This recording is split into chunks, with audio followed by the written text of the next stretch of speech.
أعوذ بالله من الشيطان الرجيم. بسم الله الرحمن الرحيم.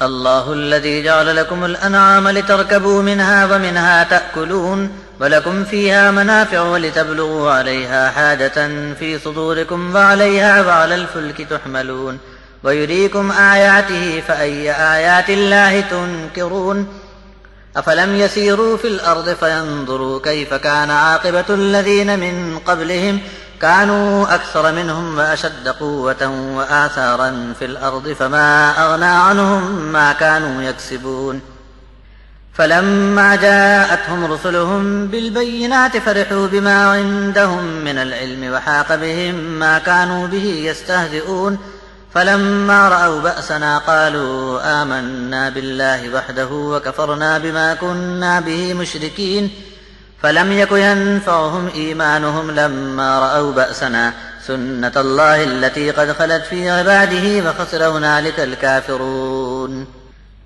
اللہ نے تمہارے لیے چار پائے جانور بنائے تاکہ تم بعض پر سواری کر سکو اور بعض تمہارے کھانے کے کام آئیں۔ تمہارے لیے ان میں بہت سے منافع ہیں اور تاکہ تم اپنی جی کی حاجت اور تمنا پوری کر سکو۔ چار پایوں پر اور کشتی پر سواری بھی کرتے ہو۔ وہ تم کو ایک سے ایک نشانیاں دکھاتا ہے۔ اب تم اللہ کی کون کون سی آیات سے انجان بنے رہ سکتے ہو؟ تو کیا انہوں نے زمین پر چل پھر کر نہیں دیکھا کہ جو لوگ ان سے پہلے گزر چکے ہیں ان کا کیا انجام ہوا، جبکہ وہ لوگ تعداد میں ان سے زیادہ تھے اور طاقت میں بہت مضبوط تھے، اور ان کے چھوڑے ہوئے نشانات زمین پر اب بھی دیکھے جا سکتے ہیں، لیکن ان کا کیا دھرا ان کے کچھ بھی کام نہ آیا۔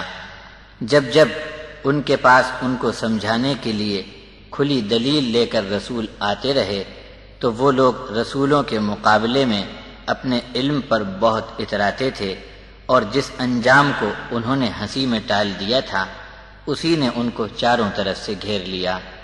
جب ہمارا عذاب سر پر آتے دیکھا تو ان کے ہوش ٹھکانے آ گئے اور بول اٹھے کہ اب ہم ایک واحد اللہ پر ایمان لاتے ہیں، اور آج تک جو بھی شرک کیے جا رہے تھے اس کا انکار کرتے ہیں۔